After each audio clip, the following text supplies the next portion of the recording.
En plein dans la belle époque de la musique française, au tournant du 19e et du 20e siècle, il y a Maurice Ravel.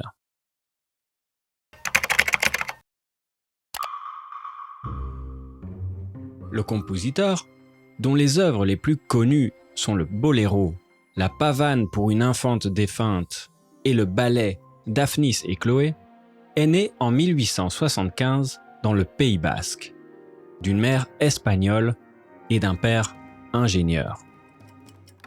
Ces deux éléments, l'Espagne et l'ingénierie, vont avoir une importance capitale dans la carrière musicale du compositeur.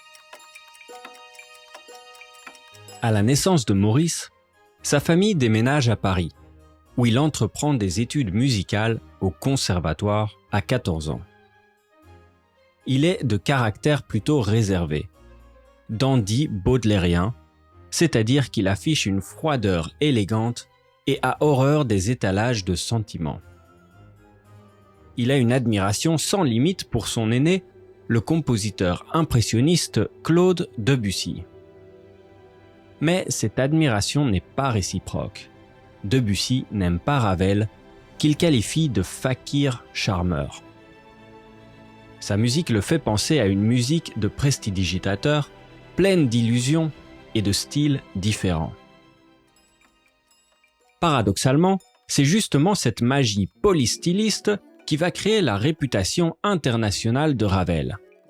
Le compositeur expérimente, essaye, recherche des nouveaux timbres et sonorités.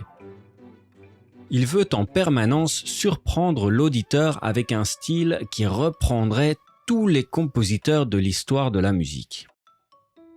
À propos de son opéra, écrit en collaboration avec l'écrivaine Colette, il dit « La partition de l'enfant et les sortilèges est un mélange très fondu de tous les styles de toutes les époques, de Bach jusqu'à Ravel. »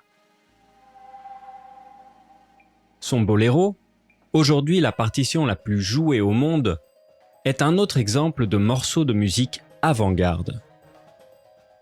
Pendant un quart d'heure, le même rythme et la même mélodie sont joués par des instruments différents. Presque tout le morceau est écrit dans la même tonalité, parfois colorée de polytonalité.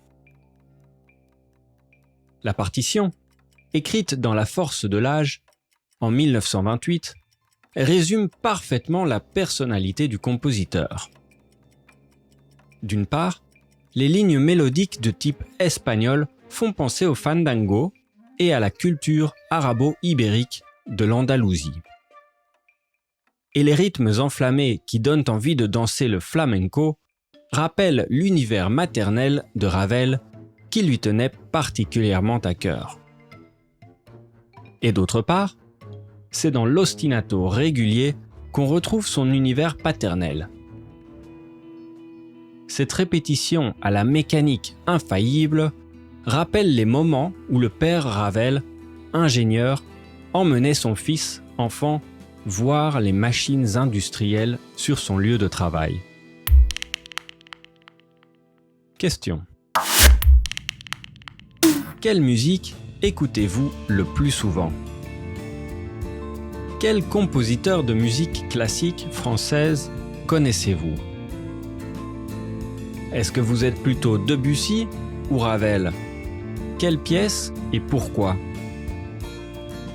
Où peut-on retrouver des oppositions de style dans l'art en général, semblables à celles du boléro, entre hispanisme et mécanisme ? Dans quelle mesure on peut considérer que Ravel était un compositeur avant-garde ?